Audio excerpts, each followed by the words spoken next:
শিবরাত্রি পালনের পর শিবরাত্রি ব্রত কথা শুনতে অথবা পড়তে হয়, তাহলে শিবরাত্রি ব্রত পালন সম্পূর্ণ হয়। আপনার প্রিয় চ্যানেল ঈশ্বর কথাতে আপনাকে স্বাগত জানায়। শিবরাত্রির ব্রত কথা। বহুকাল আগে বারাণসীতে একটি ব্যাত ছিল।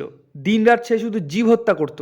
একদিন ব্যাত শিকার করতে গিয়ে অনেক পশু পাখি মেরে সন্ধে ঘনিয়ে আসতেই বাড়ির দিকে রওনা দিল। কিছুটা এগোতেই রাত্রি হয়ে গেল। অন্ধকার রাত্রি, পথ দেখা যায় না। সে তখন এক গাছের নিচে আশ্রয় নিল, কিন্তু গভীর জঙ্গলে হিংস্র জন্তু জানোয়ারের ডাক শুনে সে ভয়ে একটা গাছে উঠে তার ডালে মাংসের ঝোলা বেঁধে সেই ডালেই বসে রইল। গাছটি ছিল বেল গাছ। গাছের নিচে ছিল শিবলিঙ্গ। ব্যাত গাছের ডালে বসে নড়ে চড়ে উঠতেই শিশির ভেজে একটি বেলপাতা খসে পড়ল সেই শিবলিঙ্গের মাথায়। সেই দিন ছিল শিব চতুর্দশী। ব্যাদও ছিল উপবাসী। তাই শিবের মাথায় বেলপাতা পড়তে শিব সন্তুষ্ট হলেন। ব্যাত কিছুই জানতো না, তবু তার শিব চতুর্দশী ব্রতের ফল লাভ হলো। সকালে ব্যাত বাড়ি ফিরে এলো। সবাই তার জন্য ভাবছিল। ব্যাত বাড়ি ফিরে আসতে তার বউ তাকে খেতে দিল। এমন সময় একজন অতিথি এলো। ব্যাত কি ভেবে তার খাবারগুলি অতিথিকে খেতে দিল। তাতে তার পারণের ফলও লাভ হলো। কিছুদিন বাদে ব্যাত অসুস্থ হয়ে মারা গেল।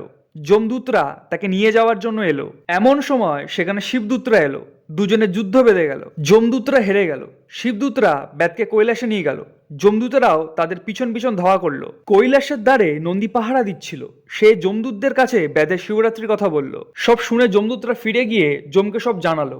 যম বললেন, হ্যাঁ, যে শিব বা বিষ্ণুর ভক্ত আর যে শিব চতুর্দশী ব্রত করে এবং যে বারাণসী ধামে মারা যায় তার উপর আমার কোনো অধিকার থাকে না। তারপর থেকে এই ব্রতের কথা চারিদিকে প্রচার হলো।